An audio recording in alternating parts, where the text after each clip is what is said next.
আসসালামু আলাইকুম। সংবাদে আপনাদের সবাইকে স্বাগতম জানাচ্ছি আমি নুসরাত। শুরুতেই সংবাদ শিরোনাম। ইসরায়েলি আগ্রাসন কখনোই ফিলিস্তিনকে মুছে ফেলতে পারবে না। পাকিস্তানে চেকপোস্টে হামলা, নিহত ৩ পুলিশ। তেহরানের আকাশে রাশিয়ার যুদ্ধবিমান, ইমরান খান বেঁচে আছেন যা বলল কারা কর্তৃপক্ষ।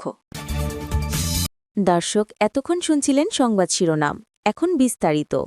আপনি যদি ইসরায়েলের ধ্বংস চেয়ে থাকেন তাহলে চ্যানেলটি সাবস্ক্রাইব করে দিবেন এবং ভিডিওতে লাইক করে আপনার মূল্যবান মতামত কমেন্টে লিখে জানিয়ে দিবেন।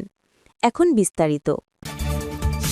ইসরায়েল গাজা উপত্যকায় মানুষের জীবনকে অসম্ভব করে তোলার চেষ্টা করছে বলে মন্তব্য করেছেন আলজেরিয়ার প্রেসিডেন্ট আবদেলমাজিদ তেব্বুনে। তবে তিনি এও বলেছেন ইসরায়েলের আগ্রাসন কোনোভাবেই ফিলিস্তিনকে মুছে ফেলতে পারবে না। আলজেরিয়ার রাজধানী আলজিয়ার্সে আগামী ২৯ নভেম্বর অনুষ্ঠিত হতে যাওয়া আন্তর্জাতিক ফিলিস্তিনি সংহতি দিবস উপলক্ষে আয়োজিত এক অনুষ্ঠানে প্রেসিডেন্টের বার্তা পড়ে শোনান দেশটির মুজাহিদিন ও অধিকারভোগীদের মন্ত্রী আবদেল মালেক তাশেরিফত।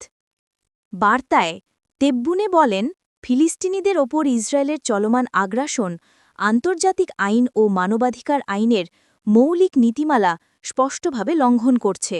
তিনি আরও জানান, গাজায় জীবনকে দুর্বিষহ করে তোলার পাশাপাশি ইসরায়েল পশ্চিম তীর ও জেরুজালেমে ফিলিস্তিনি ভূমি দখল করছে।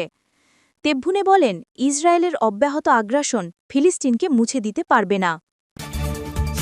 পাকিস্তানের খাইবার পাখতুনখোয়া প্রদেশের হাঙ্গুতে একটি পুলিশ চেকপোস্টে সন্ত্রাসী হামলায় অন্তত ৩ পুলিশ সদস্য নিহত হয়েছে।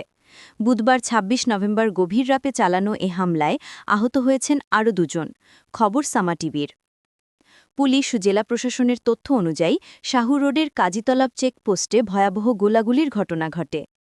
পুলিশ জানিয়েছে, সন্ত্রাসীরা লক্ষ্যবস্তু করে হামলা চালায় কাজীতলাব চেকপোস্টে। জেলা পুলিশ কর্মকর্তা দীপিও খান জেব খান বলেন, পুলিশ সদস্যরা অত্যন্ত সাহসিকতার সঙ্গে হামলাকারীদের মোকাবিলা করেছেন। মুখোমুখি সংঘর্ষের সময় সন্ত্রাসীরা অতিরিক্ত গুলি ছোড়ে, যা দীর্ঘক্ষণ ধরে চলা বন্দুকযুদ্ধে রূপ নেয়। পরে অতিরিক্ত পুলিশ দল ঘটনাস্থলে পৌঁছে ডিপিওর নেতৃত্বে অভিযানে অংশ নেয়। এবার তেহরানের আকাশে উড়তে দেখা গেল একটি রুশ মিগ-29 ফাইটার জেটকে। ইরানের বিমানবাহিনী বার্তা সংস্থা তাসনিমকে বিষয়টি নিশ্চিত করেছে। এরই মধ্যে উড়ন্ত যুদ্ধবিমানটির একাধিক ফুটেজ ছড়িয়ে পড়েছে সামাজিক যোগাযোগ মাধ্যমগুলোতে। আকাশযানটি থেকে সনিক বুমের শব্দও পেয়েছে স্থানীয়রা বলে দাবি করা হয় ভিডিওগুলোতে। সংশ্লিষ্ট সূত্রের বরাত দিয়ে স্থানীয় গণমাধ্যমগুলোর দাবি করেছে ফাইটার জেটটি ইরানের বিমানবাহিনীর, যা কয়েকদিন আগেই বহরে যুক্ত হয়েছে। তেহরানের ওপর দিয়ে রুটিন ফ্লাইট পরিচালনা করছিল এটি বিমানবাহিনীর, এমন বিবৃতির কথা জানায় সংবাদ মাধ্যমগুলো।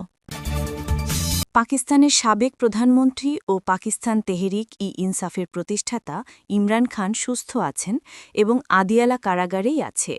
সাবেক এই প্রধানমন্ত্রীর মৃত্যু ও তাকে অন্যত্র স্থানান্তরের গুজব উড়িয়ে দিয়ে এ তথ্য জানান রাওয়ালপিন্ডির আদিয়ালা কারাগার কর্তৃপক্ষ।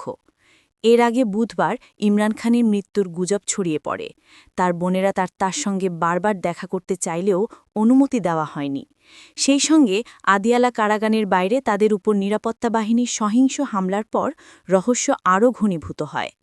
এমন অবস্থায় সামাজিক যোগাযোগ মাধ্যমে একাধিক অ্যাকাউন্ট থেকে দাবি করা হয়েছে যে ইমরান খান কারা হেফাজতে মারা গেছেন। এই খবর তার সমর্থকদের মধ্যে আতঙ্ক ছড়িয়েছে, যার প্রেক্ষিতে উত্তপ্ত হয়ে উঠেছে পুরো পাকিস্তান। আদিয়ালা কারাগার এলাকায় জড়ো হয়েছেন হাজার হাজার পিটিআই নেতাকর্মী। এই পরিস্থিতিতে ইমরান খানের মৃত্যুর গুজব উড়িয়ে দিয়ে এক বিবৃতিতে আদিয়ালা কারা কর্তৃপক্ষ বলেছে, আদিয়ালা থেকে তাকে অন্যত্র সরানোর খবর সত্য নয়। তিনি সম্পূর্ণ সুস্থ আছেন এবং প্রয়োজনীয় চিকিৎসা পাচ্ছেন। তার অসুস্থতার খবর ভিত্তিহীন এবং তার সুস্থতা নিশ্চিত করা হচ্ছে। আপনি যদি আমাদের চ্যানেলে নতুন হয়ে থাকেন তাহলে চ্যানেলটি সাবস্ক্রাইব করে দিন।